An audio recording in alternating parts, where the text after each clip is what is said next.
Boa tarde a todos, boa tarde, querida Elizabeth, boa tarde aos nossos ouvintes que estão nos acompanhando agora ao vivo, aos que vão nos assistir também, uma boa tarde a todos vocês.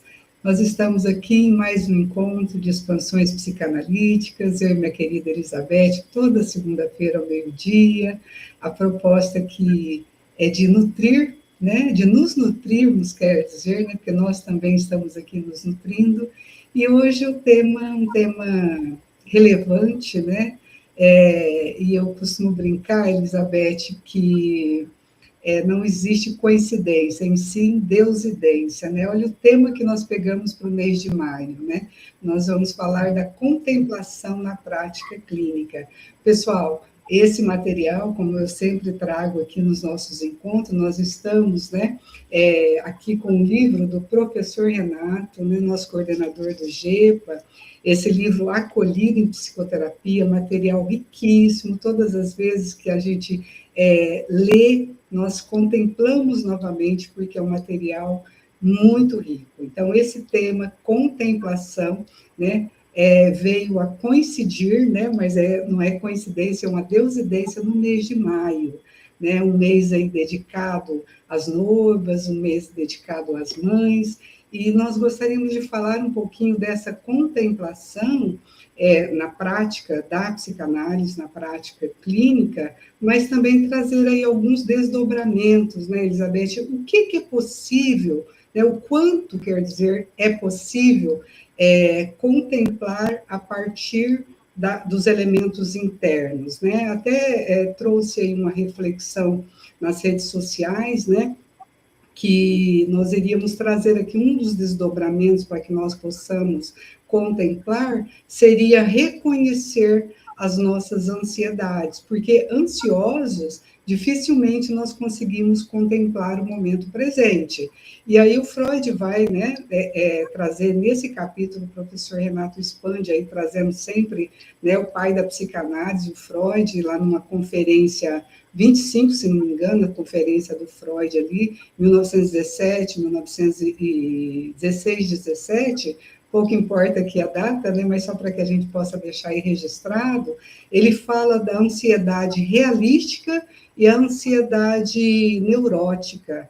E é um dos fatores para que a gente possa aí pensar o quanto que quando essa ansiedade realística, ela se manifesta, principalmente, né, na nossa prática clínica, quando nós estamos ali acolhendo o sujeito, é importante pensar sobre, porque se nós pensarmos, né, nessa, não sou professor Renato e nem Freud aqui, mas é daquilo que é possível para mim, né, trazer essa compreensão, esse entendimento dessa ansiedade realística, me parece que se eu estou de acordo com a realidade, né? Eu gosto de brincar com as palavras, então, realidade, né? Realidade. Se eu estou de acordo com a realidade, eu posso pensar no modelo aqui, Elizabeth, e nossos ouvintes, né, que vão nos ouvir. Eu estou parado no semáforo, no trânsito, né? Em São José do Rio Preto, tem ruas aqui que 11 horas da noite, o semáforo fica até piscando, então eu estou parado no semáforo. E nesse momento que eu estou parado, é um momento que é tarde da noite, então eu paro com o carro no semáforo, eu olho pelo retrovisor, eu vejo que vem alguém ali caminhando, vindo para o carro e está com a mão por dentro da camisa. Nesse momento, o meu medo, ele vai ser um medo real, um medo de cautela, um medo aí de possibilidade de instinto de autopreservação, que é o que o Freud traz na ansiedade realística. Eu vou ficar aguardando ali, né? Ou eu vou colocar em primeiro e vou dar uma arrancada no carro e vou embora, porque é uma ansiedade, eu estou pensando em futuro, eu estou, mas como cautela, como esse instinto de autopreservação. Já na ansiedade neurótica, eu vou ficar ali paralisada, eu não vou conseguir sair do lugar, porque o medo, como sendo um elemento paralisador, ele não nos ajuda em nada.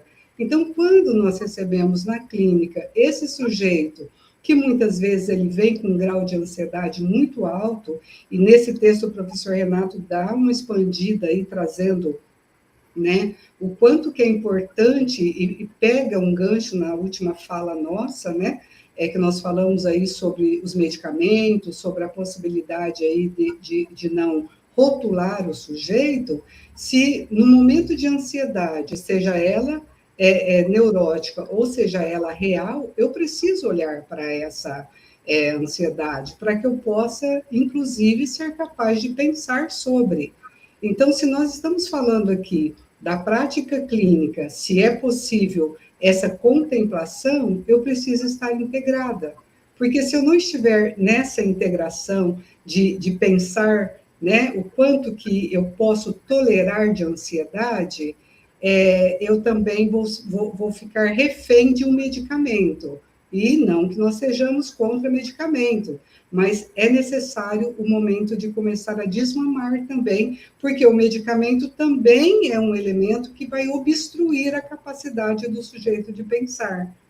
Então, é tão importante vou falar, essa diferenciação, né, entre a ansiedade realística e a ansiedade neurótica, porque eu preciso ser capaz de colocar na balança e pesar, né, pensar é pesar, é colocar na balança, e tendo essas percepções do quanto que é possível, no caso, eu ser capaz de olhar para isso, respeitar, né, e me responsabilizar que, naquele momento, eu fiz aquilo que foi possível fazer. E é muito interessante, Elizabeth, nossos colegas aqui de profissão, nossos ouvintes que vão nos ouvir, que nesse mesmo texto existe ali um momento em que o professor Renato traz do que nós estamos falando aqui de contemplar. Nós não estamos falando de uma prática, digamos assim, búdica, nós não estamos falando, né, de eu ficar isolado no Tibete, nós não estamos falando desta contemplação, mas nós estamos trazendo aqui, cogitando a ideia de pensar que, a partir do momento que eu estou de acordo com a realidade, eu consigo viver o momento. E esse momento, ele precisa ser vivido de uma maneira tão bela, ao ponto de eu me integrar com aquilo que eu estou contemplando. Então, assim, no set terapêutico, o olho no olho, a presença, né? O Winnicott vai trazer o hold, né? Que não é só colo, mas é o quanto que eu posso estar junto do outro nessa sustentação do ambiente, para que quando houver essa possibilidade do encontro, né, de olho no olho, possa haver também aquilo que nós chamamos aqui da contemplação da mãe que olha para o seu bebê e ela contempla, né, a sua criação, aquilo que ela gerou, né, e o bebê também olha para ela, contemplando, né, essa mãe generosa que gerou, né, esse serzinho. Então, assim, o Criador e a sua criação. E na natureza é tão belo quando nós nos conectamos, né, de uma maneira que a gente vai falar aí,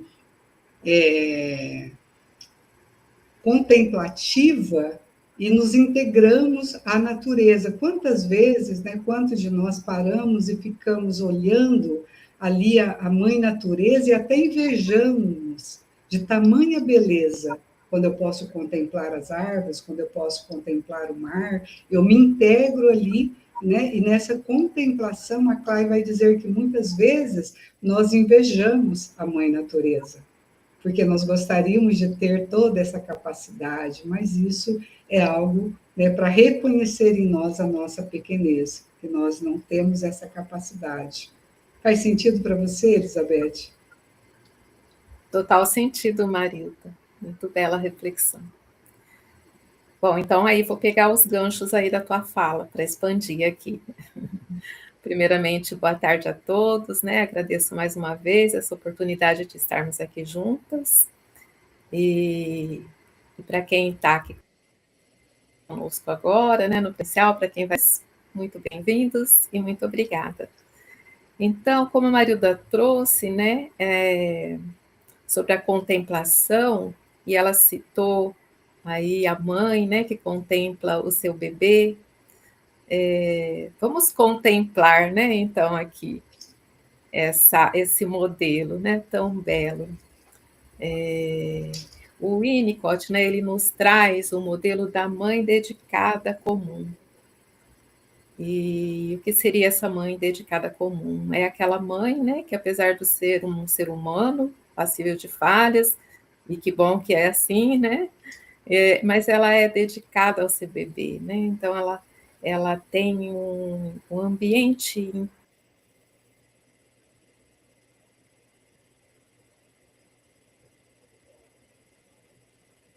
Só um minutinho, por favor, nós estamos ao vivo. Caiu aqui a internet. Deixa eu adicionar novamente a Elizabeth.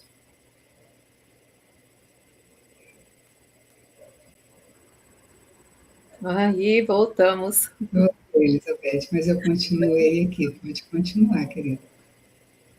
E então, como, né, o primeiro momento contemplativo, ele acontece ali, né, no momento em que a mãe está contemplando o seu bebê, e o bebê também se vendo nesse olhar da mãe, porque é ali que ele vai ter a oportunidade, né, de se reconhecer, porque primeiro ele se reconhece na mãe, porque ele e a mãe, a princípio, são unos, né, são um.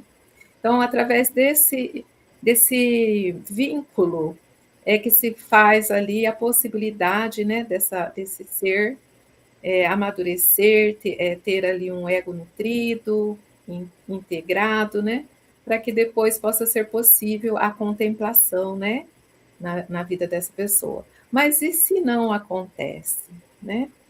E se não é possível? E se essa criança não conta com esse vínculo primário, nesse modelo da mãe dedicada? Se essa mãe, por algum motivo, não tem essa capacidade, né? E também não podemos esquecer aqui da importância da função paterna, que vai estar ali contendo, né, sendo um continente para essa função materna ser suficientemente boa para essa criança. Mas no exemplo aqui agora contrário, né, de que não houve essa possibilidade desse reconhecimento dessa criança nesse olhar dessa mãe. Ela vai ficar desnutrida, ela vai ficar fragmentada, o ego vai ficar assim, né, fragilizado, incapaz da contemplação. E nesse modelo, então, dessa impossibilidade, né, dessa mãe de ser essa mãe dedicada, né, para esse bebê, generosa, como a Marilda trouxe, vai gerar ali a inveja, né, que é impeditória, né, da contemplação. Quando existe a inveja, né, a pessoa que sempre olha, né, impossibilitada de admiração, porque o que é a inveja, né? A pessoa admira no outro e se acha incapaz. Então, aí sempre aquele olhar ruim, que a gente até traz lá no senso comum, né? O mal olhado. Não consegue ver o belo, não consegue enxergar o bom, né? E não é capaz da gratidão, que é também uma possibilidade aí, né? Quando a pessoa está se integrando, de ser capaz da contemplação. Tem que haver a gratidão, reconhecimento. Então, sem esse reconhecimento de si, sem essa capacidade de contemplar a si, porque não foi possível ter elaborado isso ali no vínculo materno, né? A pessoa não consegue fazer também isso fora. Ela não tem esse olhar, né, mais apreciativo, né, para o externo, já que ela não consegue fazer isso consigo mesma. E daí, agora vamos lá para a clínica, né? Vamos receber esse paciente que pode vir a chegar até nós com esse funcionamento, com esse ego, né, fragmentado, com esse olhar, esse comportamento, vamos assim dizer, né, invejoso, que não se reconhece, não reconhece as suas capacidades, né, as suas a própria beleza em si, né? Então não dá conta de enxergar fora. Então daí o Winnicott, né? Ele traz aí esse modelo, né? Da gente acolher, né? Esse paciente e ser esse analista, né? Que vai estar ali como se fosse a mãe, né? Então depois Bion também ele traz a capacidade negativa, né? Por quê? Porque a contemplação, como a Marilda também já trouxe ali na fala dela, né? Acontece.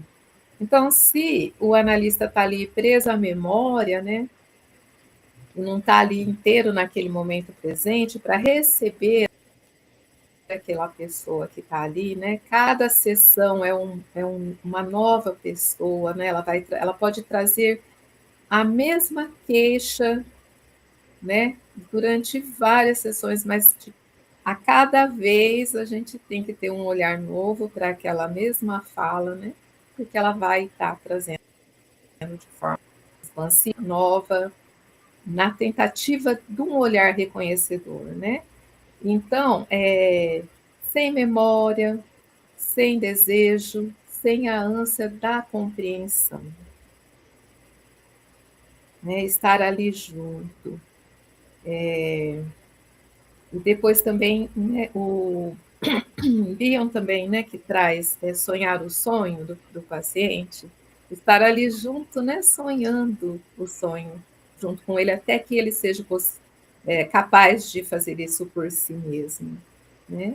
E aí tem momentos em que esse paciente vai trazer um choro, vai trazer ali uma angústia, né? Uma coisa muito caótica, e até nesse momento triste, estar ali contemplando, porque ali está tendo a possibilidade, né, de uma transformação.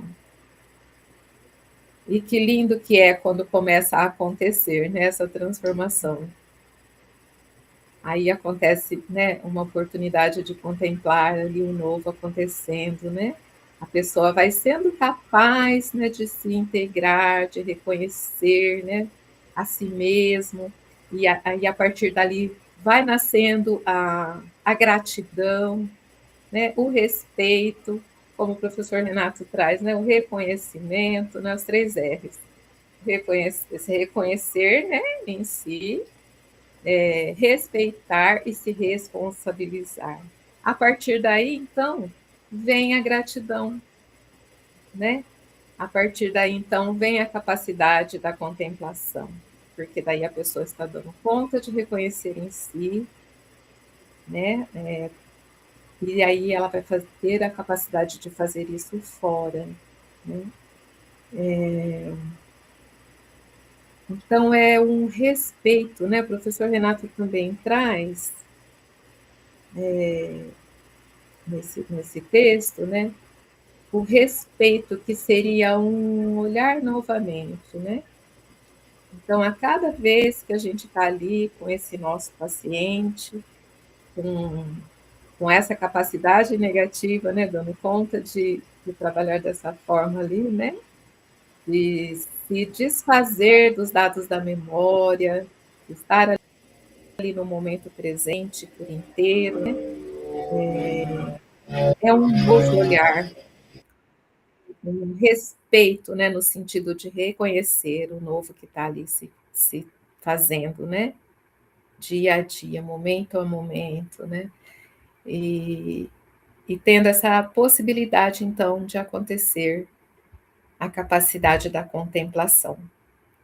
A contemplação, então, ela tem, né, ligação com o olhar, mas é um transcender, né, dos órgãos dos sentidos. É um olhar com o coração, né? Porque, como traz ali, né, na obra do Pequeno Príncipe, que o professor Renato também cita, né, e que é belíssimo,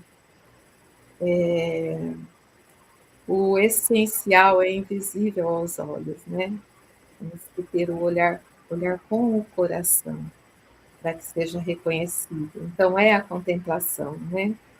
é esse olhar com o coração, é esse estar uno, é estar integrado, como a Marilda também bem trouxe, né? Eu gosto muito também da professora Lucilena Galvão, né? E ela sempre traz na sua fala, né, da pessoa que atravessa uma floresta e só consegue ver lenha para a sua fogueira. Então, isso é uma incapacidade da contemplação, né? De repente, a pessoa está passando pela vida e ela está tão preocupada com as coisas materiais, e ela se ocupa demais e ela quer ser produtiva no sentido, né, de gerar bens de consumo, no ter, e não tem um espaço para o ser. Porque o ser é essa capacidade contemplativa, né, de passar pela vida enxergando, né, as belezas, os pequenos milagres, os detalhes do dia a dia, a natureza, né, tão exuberante, tão bela. Ter a capacidade de contemplar um bom livro, né, uma leitura que nos enche a alma, né, nos nutre com toda aquela beleza, né? Uma música, né? Ouvir uma música, mas ouvir com a alma, né? Contemplando aquela beleza que vai trazer para a gente, né? Emoções que vão nutrir, que são nutridoras para a nossa alma, né? E para isso se faz necessário o desapego, né? Ser capaz de se esvaziar, nem que seja por um pouco, né? Assim, por momentos, né? Se esvaziar do externo, dessa cobrança, né? Externa, do ter, para abrir espaço para o ser, para dar oportunidade, né? Para acontecer essa contemplação na nossa vida. Acho que é isso. Belo, Elizabeth, muito, muito belo, né, de contemplar, inclusive, né, todas as suas considerações em relação, né, ao contemplar na clínica, em relação a que ponto, né, que é possível essa contemplação, né, quando é possível aplacar essas ansiedades, porque muitas vezes, principalmente nessa semana, nós ouvimos muito na clínica, né, é Dia das Mães, né, eu não tenho um bom vínculo com a minha mãe, eu não sei onde a minha mãe está, ou eu não tenho mais a minha mãe. Então, todas essas narrativas na nossa prática clínica chega de uma maneira extremamente dolorosa. Mas muitas vezes também, e o professor Renato expande isso nesse texto, né, contemplação, eu preciso me afastar para preservar o respeito e o amor que eu nutro por alguns vínculos. E às vezes eu não vou ter um vínculo com a minha mãe biológica, né? Eu sou grata porque ela me gerou, eu sou grata porque, né, eu só estou aqui neste mundo graças a ela, mas não houve possibilidade, como você trouxe aí, da função materna, porque às vezes não tinha um resguardo aqui da função paterna também. Então, esse vínculo, ele vai ficar sempre ali, né, capengo, não foi possível, e está tudo bem, né? Quando eu me responsabilizo por isso, pode ser que no momento em que eu estiver, né, com esses vínculos que não houve possibilidade, eu seja capaz de respeitar as minhas limitações e a do outro também, porque são queixas recorrentes na clínica. Olha, mas eu não tenho vínculo, eu não tenho afinidade. E aí está tudo bem respeitar isso. Através, como você mesmo trouxe, né, Elizabeth, da possibilidade de eu ser capaz de ter novos vínculos, e esses vínculos sendo vínculos saudáveis, eu também vou aplacar não só, né, a ansiedade que eu tenho porque às vezes a gente ouve muito isso, né? É como se não fosse dar tempo. Então eu estou sempre no futuro, né? Ou lá no passado, naquilo que pode ter me acontecido, e deixo de viver o momento presente. E o momento presente é aqui e agora, é estar de acordo com a realidade. Não tem como modificar o passado, o futuro, como diz, né, o dito popular, a Deus pertence, mas o agora eu posso contemplar, desde que eu seja capaz de me responsabilizar, que o outro não é capaz, né? Exigir muitas vezes que o outro seja capaz de preencher esses vazios que foi deixado em cada um de nós, seria uma incoerência muito grande.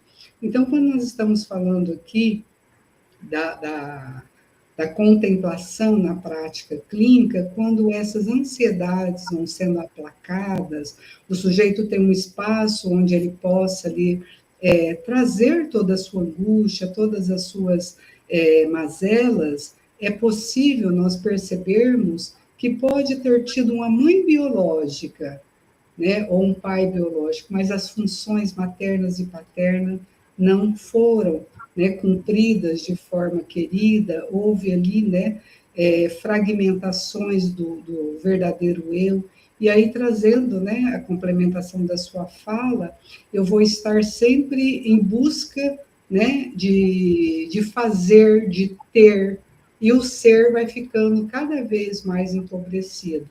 Então, assim, dificilmente eu vou ser capaz de contemplar, né? Nós não estamos aqui trazendo novamente, né, a contemplação sendo algo, né, que eu vou me isolar, né, em um lugar, vou viver longe da sociedade, mas que seja possível respeitar os limites, né? Então, assim, nós vamos ter agora, fica aí, né, o convite para todos vocês, nós vamos ter agora, dia 16 de maio, vamos falar sobre a família, a partir das 15 horas, né, em todos os canais, vai ser de forma gratuita, e aí nós vamos expandir esse olhar da família, do sagrado que constitui o ser humano. Então, nós temos vários eventos agora no mês de maio, dia 16, e dia 23. Dia 23 nós vamos refletir também sobre o filme Perfumista, o quanto que a função materna ali também, né, não foi possível.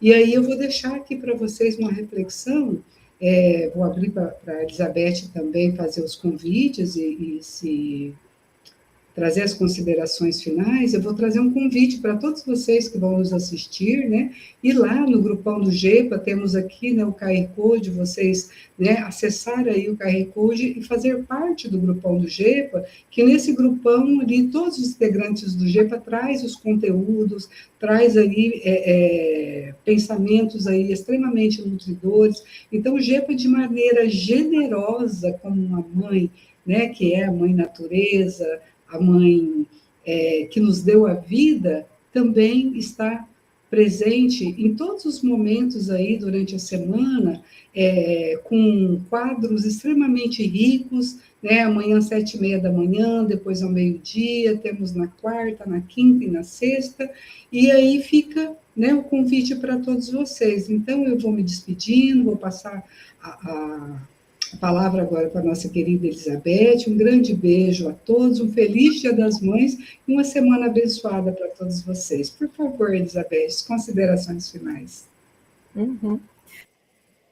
Sim, reforçando aí, né, o convite que a Marilda já fez para todos vocês que se depararem aí com a gravação, né, desse nosso quadro, tem aí, então, o grupão do GEPA, onde você, né, que se simpatiza, que se identifica aí com a psicanálise, seja, né, psicanalista ou não, vai ser muito bem-vindo. Ali vai encontrar bastante conteúdo, né, bacana, que nós oferecemos